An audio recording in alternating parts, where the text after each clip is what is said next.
Students, hello my dear students, how are you all?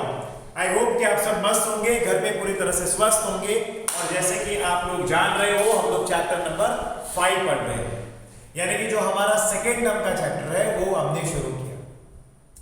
ऐसे हम लोग मैंने आपको आगे ही बताया कि हम लोग ये जो चैप्टर पढ़ रहे हैं बच्चों, इस चैप्टर में मैं आपको सारे थियरीज पढ़ाने वाला हूँ। मैं डिलीटेड पोर्शन जो है वो भी पढ़ा दूंगा। फिर हम अगले चैप्टर्स में डिलीटेड पोर्शंस को नहीं करेंगे, लेकिन इस चैप्टर में हम लोग डिलीटेड पोर्शंस को भी कर लेंगे। ठीक है, तो प्रीवियस लेक्चर के अंदर अगर हम उसकी बात करें तो हम लोग ने एंजाइम्स के बारे में पढ़ना शुरू किया। अब अगर हम लोग एंजाइम्स की बात करते हैं तो वहां पर हमने एंजाइम्स के बारे में टोटल कितनी चीजें पढ़ी थी, तो उसकी एक लिस्ट बनाते हैं बच्चों, ताकि हमें थोड़ा सा क्लैरिटी रहे, आपको रिकॉल हो जाए, आपका रिवीजन हो जाए मेरे प्यारे बच्चों। तो जरा ध्यान से देखना, पे अटेंशन हियर। तो एंजाइम्स के टोटली बेसिकली हमें 4 मेन पार्ट्स इस टॉपिक के अंदर पढ़ने थे। उसमें पहले पार्ट में हमने उसका क्या पढ़ा, तो हमने उसका थियरी पढ़ा, यानी कि उसकी डेफिनेशंस पढ़ी। क्या पढ़े हमने, तो उसका थियरी पार्ट बोल सकते हैं, और उसका डेफिनेशन भी उसके अंदर कवर हो गया। ठीक है, आप ये भी बोल सकते हो कि भाई ये उसका एक्सप्लेनेशन भी हो गया, ये उसका एक्सप्लेनेशन भी हुआ। फिर उसके बाद हमने उसके एग्जांपल्स को पढ़ लिए। याद आया कि नहीं, कौन से एग्जांपल्स थे? एग्जांपल में हमारे पास था यूरिया को हमने कन्वर्ट किया था अमोनिया में, फिर हमने केन शुगर को कन्वर्ट किया ग्लूकोज में, ग्लूकोज को कन्वर्ट किया इथेनॉल में, बराबर कि नहीं। सेम वे हम लोग ने क्या किया था, एक और चीज हमने पढ़ी थी वहां पर के हमने यूरिया वो बराबर है, और हमने क्या बोलते हैं एक और था ना कर्ड, मिल्क टू कर्ड हमने कन्वर्ट किया था। हमने इन सारे रिएक्शंस को प्रीवियस लेक्चर के अंदर पढ़ लिया। ठीक है, फिर उसके बाद नंबर 3 पॉइंट में हमने उनकी प्रॉपर्टीज पढ़ी थी। क्या पढ़ी थी बच्चों? हमने एंजाइम्स की प्रॉपर्टीज पढ़ ली थी कि भाई वो सर्टेन पीएच पे एंड सर्टेन टेम्परेचर पे ज़्यादा रिएक्टिव रहता है। फिर हमने ये पढ़ा था कि उनके जो एक्टिविटी है, थोड़ा सा डालने पर उसकी एक्टिविटी बहुत हाई रहती है। हमने उनकी एफिशिएंसी के बारे में पढ़ा, हमने उनकी क्या बोलते हैं स्पेसिफिसिटी के बारे में पढ़ा। हमने इन सब के बारे में प्रीवियसली पढ़ लिया था। अब आज के इस वीडियो लेक्चर के अंदर मैं टारगेट लेकर आया हूँ कि मैकेनिज्म उनका पढ़ लेंगे और हम लोग शुरू करेंगे शेप सिलेक्टिव कैटालिसिस। हम आज के इस वीडियो लेक्चर में भी शेप सिलेक्टिव कैटालिसिस के बारे में पूरा करेंगे। हालांकि हमें ये जो शेप सिलेक्टिव कैटालिसिस की बात है वो हमें एंजाइम्स के टॉपिक के पहले पढ़ना चाहिए, पर मैंने सोचा पहले एंजाइम टॉपिक जो बड़ा है उसको पूरा कर ले, फिर हम लोग शेप सिलेक्टिव कैटालिसिस में आएंगे। चलिए तो फिर शुरू करते हैं मैकेनिज्म ऑफ द एंजाइम। चलिए तो जरा ध्यान देना यहाँ पर। तो हमारा चौथा टॉपिक जो एंजाइम का है वो है मैकेनिज्म ऑफ एंजाइम्स। ठीक है, मैकेनिज्म ऑफ एंजाइम कैटालिसिस रहेगा बच्चों। ठीक है, एंजाइम कैटालिसिस। ठीक है, ये हमारा आज का टॉपिक है बच्चों। तो जरा ध्यान देते रहना, अटेंटिव रहना, काफी इजी है, मस्त है।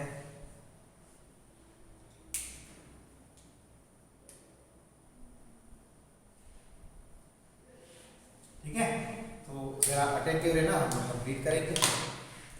अब उसमें यहाँ पर एक बात ध्यान रखना कि हमने एक एंजाइम लिया है जिसका शेप कुछ इस तरह से है। ठीक है, ये हो गया हमारा एंजाइम। अब ये एंजाइम के साथ क्या होता है, तो हमारा जो सबस्ट्रेट है बच्चों, ठीक है, वो आके कनेक्ट होता है। ये हमारा सबस्ट्रेट। तो होता ऐसा है कि सबस्ट्रेट जो होता है वो एंजाइम के साथ कंबाइन होता है, उसकी सरफेस के ऊपर रिएक्शंस करेगा, प्रोडक्ट बनाएगा और अलग होगा। जैसे आपने देखा था कि जब भी फिजिक्स ऑप्शन होता है तो सरफेस के ऊपर, कैटालिस्ट के सरफेस के ऊपर मॉलिक्यूल्स आते हैं, बराबर है, वहाँ पर रिएक्शंस करते हैं, प्रोडक्ट बनाते हैं और वापस वो डिसॉल्व हो जाते हैं। वही चीज़ यहाँ पर भी होती है। क्या हो, एंजाइम्स के साथ सबस्ट्रेट कनेक्ट हुए, वहां पर उन्होंने रिएक्शंस की और वो प्रोडक्ट बन के निकली। अब ये कंबाइन होना शुरू होंगे, जरा ध्यान से देखना। एक सेकेंड ना, थोड़ी सी गलती हो गई।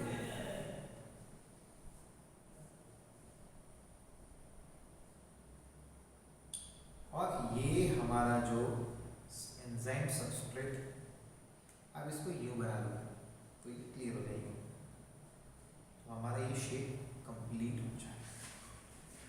ठीक है, यहाँ पर ये क्या बना, एंजाइम सबस्ट्रेट कॉम्प्लेक्स बना।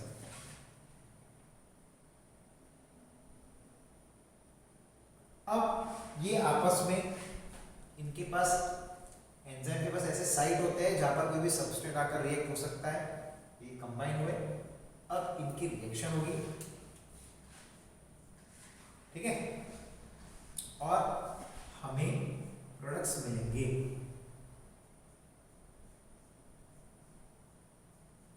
क्या मिल गए, हमें प्रोडक्ट्स मिल गए। और वहां पर क्या हुआ, तो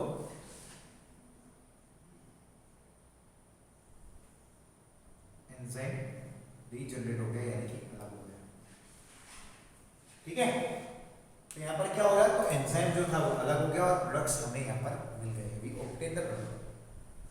now there are active centres on the surface of the enzyme particle. अब इनकी थियरी देखते हैं। ये पार्ट जो आपको दिख रहा है उसको मैं रेड लाइन से बना देता हूँ। इनको आप लोग बोल सकते हो that is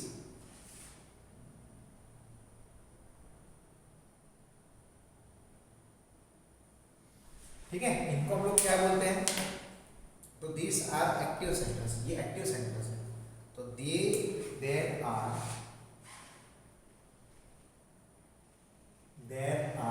active centres, there are active centres. किन में होते हैं active centres, on the surface of enzyme, on the surface of enzymes. Enzymes की सरफेस के ऊपर एक्टिव सरफेस रहते हैं, एक्टिव पॉइंट्स रहते हैं, एक्टिव साइट्स भी बोल सकते हो। This cavities are of characteristic shape and possess active groups such as। अब यहां पर ये कैविटी के फॉर्म में, ये कैविटी दिख रही है ना आपको, these cavities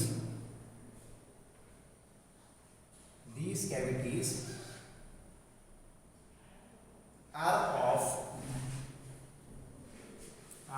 of characteristic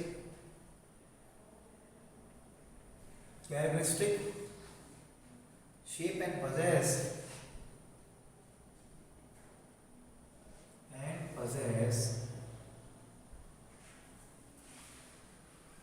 active groups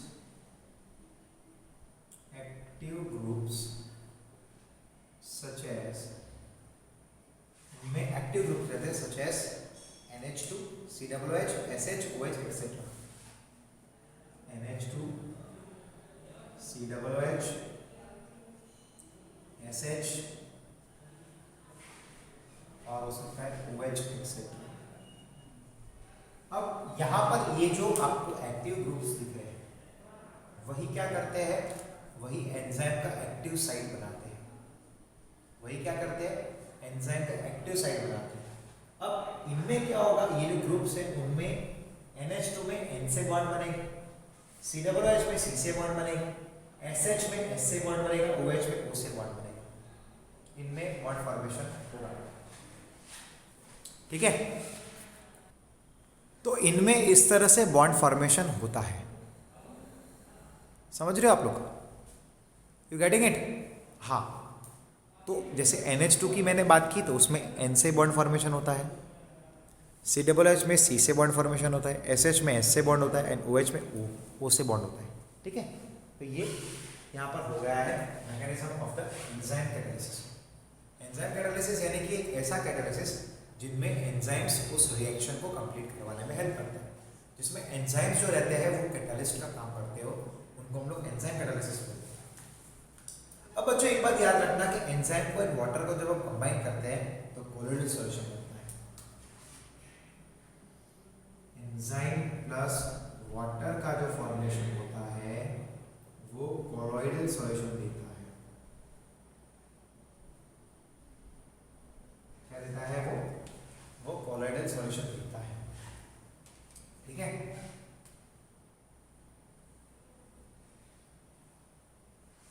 क्या दे रहा है वो कोलॉइडल सॉल्यूशन दे रहा है। अब बेसिकली अब हमें कोलॉइडल सॉल्यूशन के बारे में पढ़ना तो है, ठीक है, पढ़ेंगे, बट पहले कोलॉइडल सॉल्यूशन के बारे में पढ़े उससे पहले मैं आपको शेप सिलेक्टिव कैटालिस्ट के बारे में पढ़ा देता हूँ। तो चलिए एक नया टॉपिक शुरू करते हैं, that is shape selective catalysis by zeolite. Shape selective catalysis bye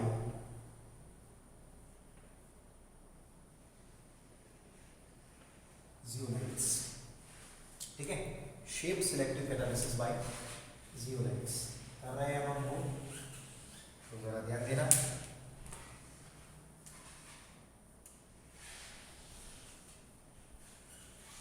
pay attention here. चलिए, तो कैटालिस्ट, अब ये जो कैटालिस्ट होते हैं, पहली बात तो कि इनका नाम शेप सिलेक्टिव क्यों बोला, यानी कि इनके जो शेप रहते हैं उसके मुताबिक वो रिएक्शन करते हैं। ये ऐसे कैटालिस्ट होते हैं उनके शेप के मुताबिक वो किसी भी रिएक्टेंट के साथ रिएक्ट होते हैं। लाइक मैं अगर जियोलाइट की बात करूं, दो the catalyst have a honeycomb like structure, उसका स्ट्रक्चर कैसा होता है? The catalyst have a honeycomb like structure, उसका हनीकॉम्ब के जैसा स्ट्रक्चर होता है। बेसिकली यहाँ पर शेप सिलेक्टिव कैटालिस्ट यानी कि ऐसा कैटालिस्ट जो अपने शेप के मुताबिक ही रिएक्टेंट के साथ कंबाइन हो, रिएक्ट हो। क्लियर है? और इसलिए उसका नाम क्या दिया है? Shape selective catalyst. और एग्जाम्पल क्या है ऐसे कैटालिस्ट का? वो है जियोलाइट। अब बच्चों ये जो जियोलाइट रहता है इसका शेप हनीकॉम्ब की तरह है। हनीकॉम्ब यानी कि जो मधुकुड़ा होता है ठंडी जगहों पर, यानी कि कोई बिल्डिंग है उसमें टॉप में कहीं पर ठंडा रहता है तो वहाँ पर सीलिंग में वो लग जाता है बाहर की साइड, या फिर कोई मधुमक्खी का छत्ता बोल सकते हो आप, या फिर कोई ट्री है वहाँ पर है, यानी कि जहाँ पर भी थोड़ा सा कूल काम एनवायरनमेंट होता है वहीं पर ये छत्ते बनते हैं, धीरे धीरे वो बड़े बनते हैं, जिसमें से हम लोग हनी निकालते हैं और हमें वैक्स भी मिलता है। हनीकॉम्ब में से वैक्स भी मिलता है और हनी भी मिलती है। अब शेप के बारे में जरा ध्यान से देखना, उसका शेप ऐसा रहता है। अब हनीकॉम्ब बोला यानी कि बहुत सारे ऐसे हेक्सागॉन्स रहते हैं। आपने ऑब्वियस है कि भाई हनीकॉम्ब को तो प्रैक्टिकल लाइफ में देखा तो होगा ही, you must have observed it. ये थोड़ा गड़बड़ हो गया इधर,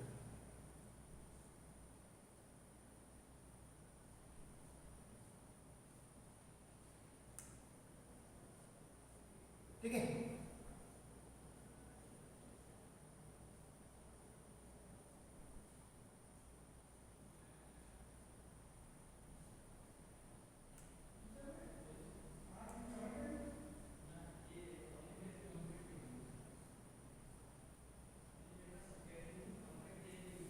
देखते रहना बच्चों। अब इनमें पोर्स रहते हैं, ये सब आपको जो दिख रहे हैं इनमें पोर्स रहते हैं या फिर बोल सकते हैं होल्स। इनमें पोर्स रहते हैं या फिर बोलते हैं होल्स, ठीक है। There is some pores here और we can say it as a holes होते हैं, ठीक है बच्चों। और ये एक पूरा कैटालिस्ट का ही काम कर रहा है, ये खुद क्या है? पूरा एक कैटालिस्ट ही है बच्चों। क्या है इधर? ये एक कैटालिस्ट ही है।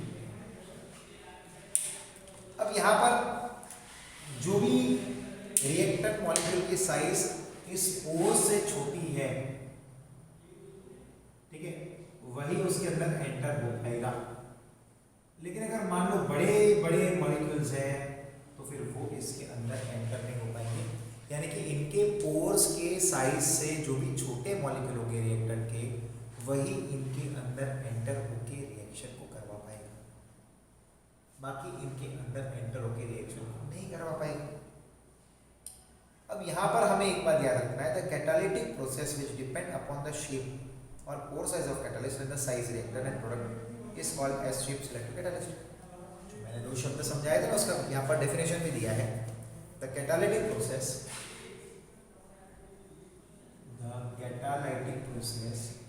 एक सेकंड देखो, द कैटालिटिक प्रोसेस में जरा देख लो कैमरा में, ये हाँ ये कट हो रहा है, तो इसको थोड़ा सा सेट कर देते हैं, ठीक है।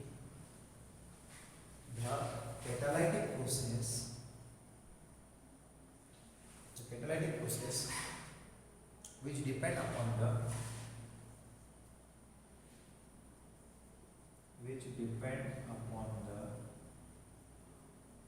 shape, pore size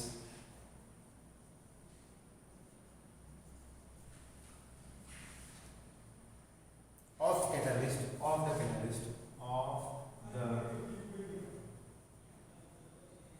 catalyst and the size of the reactor and product, and the size of the reactants and products, reactant and drugs is called shape selective catalyst। यहाँ पर ध्यान से देखना, the catalytic process which depend upon the shape. अब ऐसी process जो molecule के shape के ऊपर डिपेंड होता है, विच depend upon the shape, of the catalyst, catalyst के शेप के ऊपर डिपेंड है, and size of the reactor and product पे डिपेंड होता है। ऐसे कैटलिस्ट को, ऐसे प्रोसेस को हम लोग बोलते हैं शेप सिलेक्टिव कैटलिस्ट। क्या बोलते हैं उसको हम लोग? शेप सिलेक्टिव कैटलिस्ट बोलते हैं। अब जैसे हम लोग ने देखा था कि भाई फिजिक्स ऑप्शन में होता है कि भाई जो भी हमारे पास कैटलिस्ट है उसके ऊपर रिएक्टेंट के मॉलिक्यूल आए, रिएक्ट होके गए। सेम चीज़ यहाँ पर भी होती है, जो भी मॉलिक्यूल रिएक्टेंट के होते हैं जिनके इनके पोर साइज से छोटे साइज रहते हैं, आएंगे, रिएक्ट होंगे, प्रोडक्ट बनेंगे, निकलेंगे, आएंगे, रिएक्ट होंगे, प्रोडक्ट बन के निकलेंगे। वही चीज़ यहाँ पर शेप सिलेक्टिव कैटलिस्ट में होता है। और बच्चों याद रखना, ये तो हम लोग आगे ही पढ़े हैं कि जितने भी कैटलिस्ट हमारे पास होते हैं उनमें से सबसे बेस्ट कैटलिस्ट एंजाइम्स रहते हैं। और एंजाइम्स में भी जो सबसे बेस्ट कैटलिस्ट होता है वो यही होता है, दैट इज जियोलाइट्स। जियोलाइट सबसे फेमस एंड सबसे ज़्यादा बाहर कमर्शियली मिलने वाला भी कैटलिस्ट है, और सबसे ज़्यादा यूज होने वाला भी कैटलिस्ट ये रहता है, that is the zeolite. Basically zeolite के बारे में हम लोग लिखेंगे, बट पहले I thought that I want you to read it. मैं चाहता हूँ कि आप इसको एक बार रीड कर लो, फिर हम लोग आगे बढ़ेंगे, ठीक है। एक बार इसको रीड कर लो, मैं आपको 2 मिनट का टाइम दे रहा हूँ, शांति से रीड कर लो। या फिर एक काम करते हैं, पहले जियोलाइट की डेफिनेशन लिख देते हैं, फिर मैं आपको 2 मिनट रीड करने का टाइम दूंगा। चलो जियोलाइट के बारे में लिखो। अब यहाँ पर हम लोग जियोलाइट्स के बारे में भी पढ़ लेंगे, ठीक है। It is the most commonly used catalyst and specially used in the petrochemical industries. अब ये जो कैटलिस्ट होता है बच्चों, उसके बारे में अगर मैं आपको बताऊं तो ये सबसे कॉमन कैटलिस्ट है, the most, it is the most important and commonly used catalyst,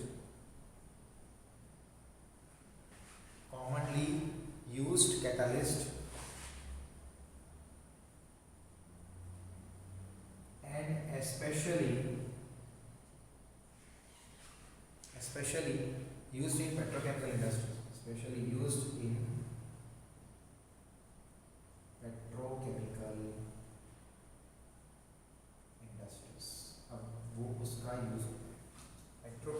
beta stress में इसका यूज सबसे ज़्यादा होता है। अब वो क्यों होता है उसका रीज़न मैं बताता हूँ आपको कि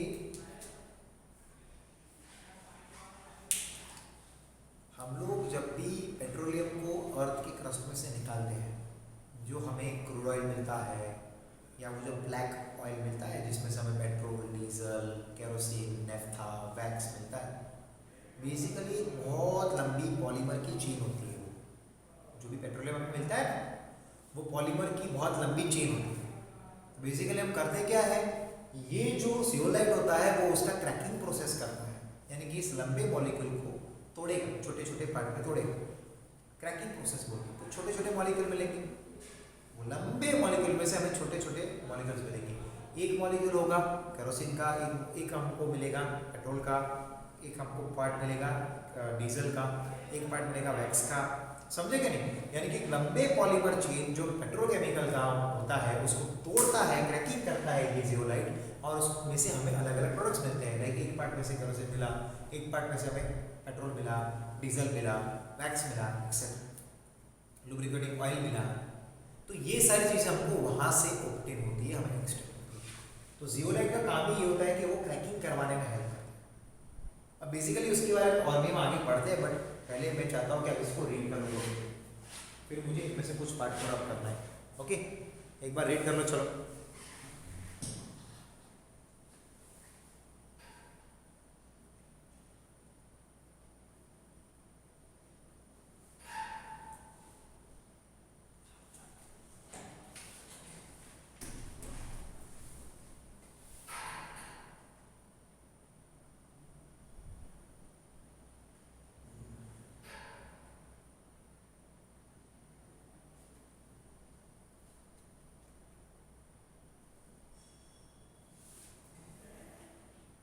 रीड कर लो आराम से, मैं 2 मिनट्स का टाइम दे रहा हूँ, और इसका स्क्रीनशॉट भी ले लो।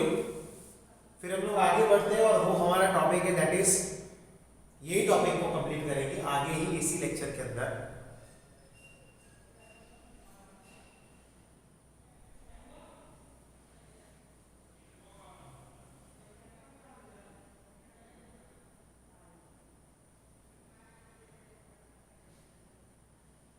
बेसिकली एंजाइम सबसे अच्छे रिएक्टिव कैटालिस्ट में आते हैं, और उनमें भी सबसे बेस्ट कैटालिस्ट तो जियोलाइट। ये कमर्शियली आपको बाहर जियोलाइट सबसे ज्यादा मिलते हैं, कमर्शियली जियोलाइट हमें सबसे ज्यादा मिलते हैं। हाँ, अब ये और चीज है उसके बारे में लिखेंगे, राइट।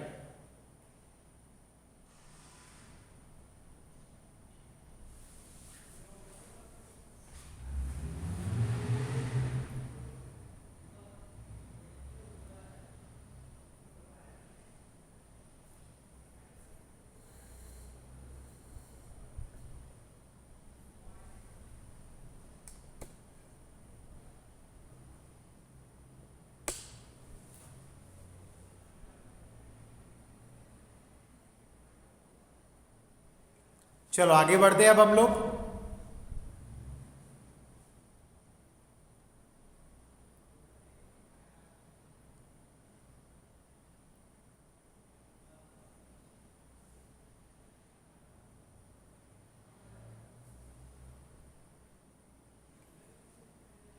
यस, अब यही टॉपिक को पूरा करते हैं, will complete this topic.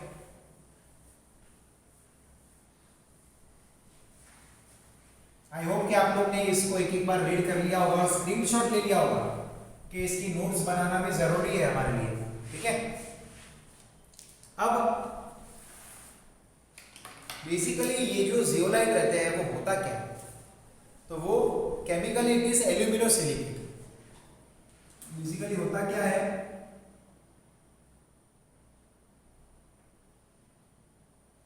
Chemically it is एल्यूमिनोसिलिकेट।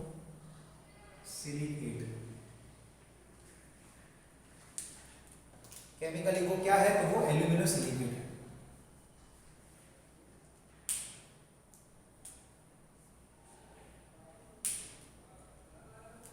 ठीक है, अब ये एल्यूमिनोसिलिकेट बनता कैसे है बेसिकली बच्चों, तो पहले हम लोग बात करते हैं कि भाई सिलिकेट क्या होता है, पहले वो देखो।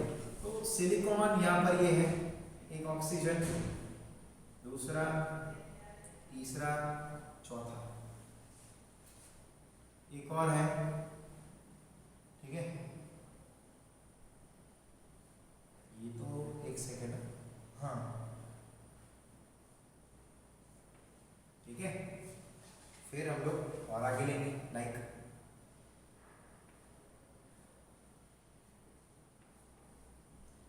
ठीक है। फिर हम लोग, अब बेसिकली यहां पर होता ऐसा है कि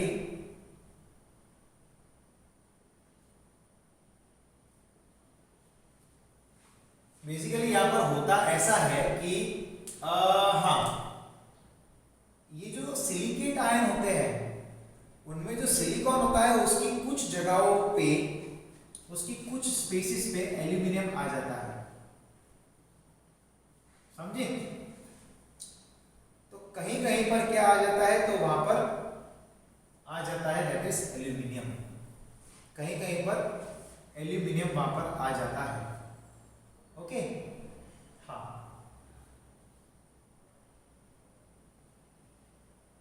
यहाँ पर ये सिलिकॉन आ जाएगा एंड फिर उसका शिफ्ट, पता चला आपको। कहीं कहीं पर क्या होता है, तो वहां पर, एक सेकंड ये थोड़ा सा कट हो गया है, इसको ठीक से ले लेते हैं। कहीं कहीं पर इस तरह से सिलिकॉन आ जाता है, ओके। अब ये कुछ स्पेसिस पर सिलिकॉन की कुछ जगहों पर एल्यूमिनियम आ गया। अब आप इसके स्ट्रक्चर को ध्यान से देखोगे तो ये आपको यहाँ पर हेक्सागोन से समझ रहा है कि नहीं, ये हेक्सागोन से हेक्सागोन बनेगा, ठीक है। तो ये उसके पोर्स हो जाएंगे बीच में, क्या हो जाएंगे, ये इनके पोर्स बनेंगे बीच में। अब बेसिकली क्या है, it is a framework of, ये जो पूरा मॉलिक्यूल है वो बेसिकली है क्या, तो it is the framework of, basically ये क्या बनता है, framework of aluminium, oxygen and silicon. Aluminium, oxygen and silicon का ये फ्रेमवर्क होता है, इट इज अ फ्रेमवर्क। अब बेसिकली ये जो सिलिकॉन होते हैं बच्चों, उसको हम लोग यहाँ पर जो सिलिकॉन है बच्चों, आई मीन ये जो हम लोग बना रहे हैं that is aluminium silicate zeolite, वो नेचुरली भी बन सकता है, सिंथेटिक भी रहता है। It may be naturally, it may be natural, may be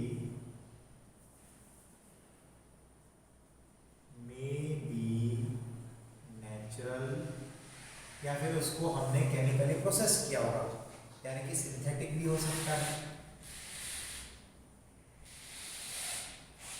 वो नेचुरल भी हो सकता है, सिंथेटिक भी हो सकता है। अब नॉर्मली एक क्वेश्चन खास करके जेईई नीट में एंड बोर्ड एग्जाम में तो पूछा ही है, इवन बुचकेट में पूछा है कि name a catalyst used to convert alcohol to gasoline. Name a catalyst used to convert alcohol to gasoline। Gasoline यानी कि आप बोल सकते हो बेसिकली गैसोलीन यानी कि होता है दैट इज पेट्रोल, ठीक है। गैसोलीन यानी कि हो सकता है पेट्रोल, और उसका नाम है दैट इज ZSM5।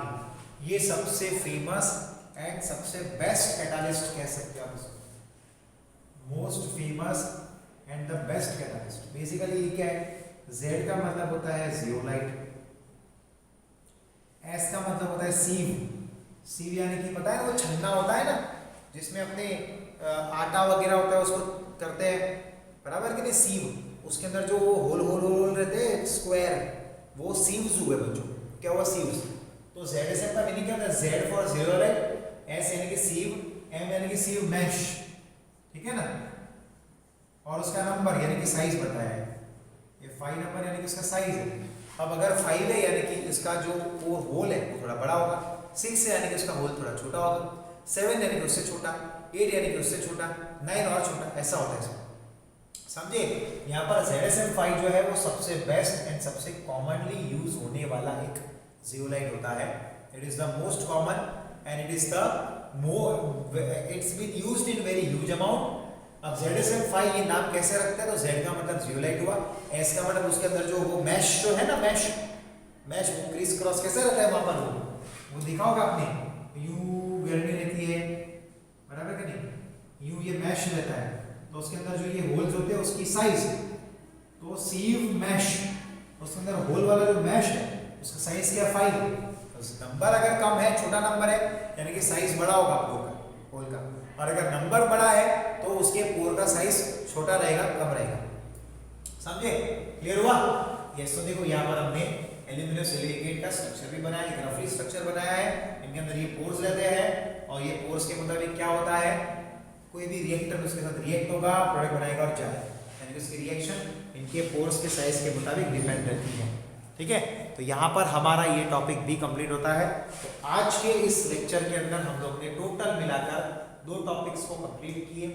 हमने पहला टॉपिक जो किया वो हमारा कंटिन्यूशन था प्रीवियस लेक्चर का, यानी कि हम लोग ने उसमें कंप्लीट कर लिया, that is we completed that is the enzyme वाला टॉपिक, और उसमें हमने एंजाइम का मैकेनिज्म पढ़ लिया।